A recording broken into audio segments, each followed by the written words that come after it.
merci infiniment. Excellences, Mesdames, Messieurs, Président Kawamura, merci infiniment de votre invitation. Je ne pensais pas que je reviendrais au Sénat par l'intermédiaire de l'Institut Africa, car j'ai déjà présenté ZEMUS, pour la toute première fois d'ailleurs, c'était en 2021, au Sénat. C'est la première fois que je présentais ce moteur de recherche à une institution républicaine. Et je suis ravi que ce soit effectivement par votre institut. Cela a du sens parce que maintenant, il se trouve que je réside entre la France et l'Afrique, entre l'Égypte et la France plus exactement.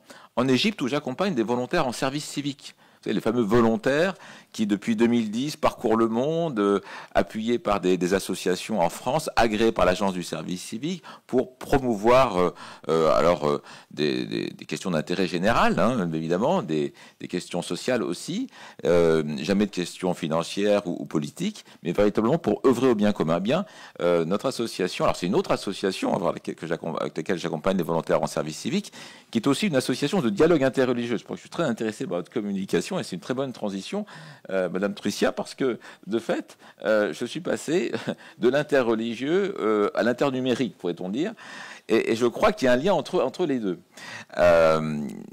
D'abord, un mot sur ma présence donc en Égypte. Il se trouve que les ZEMUS est agréé depuis 2020 maintenant par la fondation Annalint, qui est d'ailleurs la seule institution de l'Union européenne basée en dehors de l'espace européen, de l'Union européenne, puisqu'elle est basée donc à Alexandrie, pour promouvoir le dialogue entre les cultures de la Méditerranée, et bien sûr avec les pays membres de l'Union européenne. Et nous avons déposé un dossier de subvention de mobilité pour que on favorise le dialogue, des échanges, la coopération entre l'Égypte et la France. Et un ressortissant égyptien, et pas n'importe lequel, a été nommé. Il est ici présent. Je demande de se lever et de l'applaudir. Il s'appelle Mohamed Abdelhamid. Peut-être que... Est-ce que le Président, vous m'autorisez à ce qu'il dise quelques mots simplement pour saluer l'Assemblée? Peut-il dire quelques mots? Oui, vous pouvez. Quelques mots. Alors, c'est au nom de ce partenariat avec la Fondation Annalint que, effectivement, Mme Damine était présente parmi nous. Hello, everyone. Yeah, I will speak in English because I'm not good in French, but yeah. So I'm glad to be here, and I met Mr. Alexander in Alexandria, and through ZEMUS, because a lot of volunteers come to Alexandria to teach, to be as a French assistant in school, so to make them adapt in Alexandria.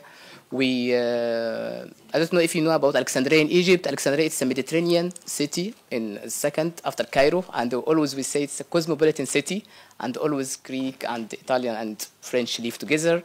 So through my volunteer work, I always try to break the gap and make people to be together through attending like concert or exhibition.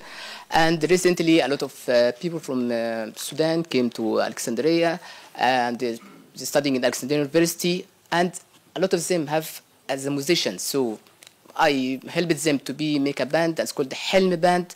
So through this band, they publish the culture of Sudan and make them introduce to the Egyptians the music, plus show them about the city during what happening in Alexandria. Example like events is Alexandria University or Bibliotheca Alexandria or Jesuit Culture Center, plus the French volunteer when they come, so make them to live together with the Egyptian, because sometimes the language, because Arabic and French, but through that I make them, okay, let's break the gap, make youth exchange together, learn them Arabic. Yeah, for me French not yet, but I will do it. But let them to live as normal, and because they stay there like for 6 months, so in the end of their time, be happy. This is my point. So through Annalint Foundation, we applied with ZEMUS to make a project called Wasla, which is connection, to make people connected together. It's like no one, when they come to live to Alexandria, not feel alone. No, come, do what you want to do. What happened in Alexandria? Go to Alexandria National Museum. So go to the Greek-Roman Museum. And let them do volunteer work through the civil societies. There is Pan-Lastic Egypt, which is doing always awareness about stop single-use plastic. So make them come through the volunteer work. Thank you to ZEMUS, and I hope we continue to work out it. Thank you so much. Merci, cher Mohamed. Alors, bien sûr, je vais écourter mon intervention en fonction, mais merci au président d'avoir bien voulu, effectivement, cette prise de parole un peu inopinée, mais qui montre bien les partenariats également qui existent entre la France, l'Égypte, l'Afrique plus globalement et l'Union européenne. Et je dois dire que pour Zemeus, c'était d'ailleurs une aide très, très utile, puisque concrètement, nous bénéficions des compétences de tous ces Africains qui viennent en Égypte se former à l'université Sangor. Vous savez, la fameuse grande université, vous connaissez très bien, de la francophonie, et bien de toute l'Afrique. Je dirais des cadres déjà très compétents de différents ministères, notamment des différents ministères d'affaires étrangères de pays africains, viennent se former quelques semaines à l'université de Sangor, et c'est ainsi que une cadre du ministère des Affaires étrangères de Madagascar a apporté sa contribution à Zemeus. Alors, et c'est à elle d'ailleurs, vous verrez dans quelques mois, lorsque la plateforme sera lancée, que vous pourrez directement savoir ce qui se dit dans chaque capitale, dans les sites web des ambassades réunies dans une capitale donnée. Voilà. Tout ce qui se dit dans les sites web des ambassades au Caire, par exemple. Voilà. Et ce sera pareil dans toutes les grandes capitales du monde entier. Ça, c'est une information nouvelle, intéressante également, qui permet d'avoir une meilleure intelligence collective de manière générale. Et c'est pas la seule type d'information, évidemment, que nous allons regrouper. Le tout, c'est de retrouver et de regrouper des informations qui font du sens. Et vous avez dit tout à l'heure, les différents orateurs, qu'on est dans un monde de fragmentation territoriale, fragmentation de l'information. Zemeus voudrait à la fois faire un mouvement contraire de réunion de l'information et aussi, si possible, de meilleure coopération régionale. Parce que je crois que c'est ça l'avenir. Aujourd'hui, on voit bien que les États se replient, les nations se replient à l'intérieur de leurs frontières. Vous avez exposé les raisons tout à l'heure. Peut-être qu'elles pourraient se réunir aussi à l'intérieur, je dirais, de leur espace régional pour favoriser la paix, pour regrouper leurs forces, leurs compétences et assurer un meilleur développement. C'est ce que fait l'Afrique avec la grande zone d'économie monétaire qui est en train de se lancer, mais aussi, surtout, de manière intermédiaire, à travers l'ensemble de ces organisations intergouvernementales. Il y en a près d'une vingtaine en Afrique. Eh bien, avec Zemeus, on va pouvoir savoir tout ce qui se dit dans les États membres de chacune de ces organisations intergouvernementales. Donc ça fait sens. C'est-à-dire que les fameuses OIG, les COMESA et autres, qui voudraient avoir davantage d'informations, qui n'ont pas toujours davantage d'informations comme elles le souhaiteraient de la part de leurs membres, l'auront en direct. Voilà, parce qu'on référence tout ce qui se dit d'officiel dans chaque État membre d'une même organisation intergouvernementale, dans tous les Sénats par exemple. Et on pourra savoir en un seul clic tout ce qui se dit dans tous les sites web des Sénats de l'Union africaine, par exemple, des 54 pays. Aujourd'hui, c'est pas possible. Même si vous allez sur ChatGPT et que vous posez votre question, que dit-on dans les Sénats des 54 pays membres de l'Union africaine, vous n'avez pas de réponse. Enfin si, vous en avez une, débrouillez-vous. C'est-à-dire, allez chercher vous-même l'information dans chacun des sites web, parce que sinon, ChatGPT ne le fait pas. Nous, avec notre plateforme, on va pouvoir le faire. Voilà.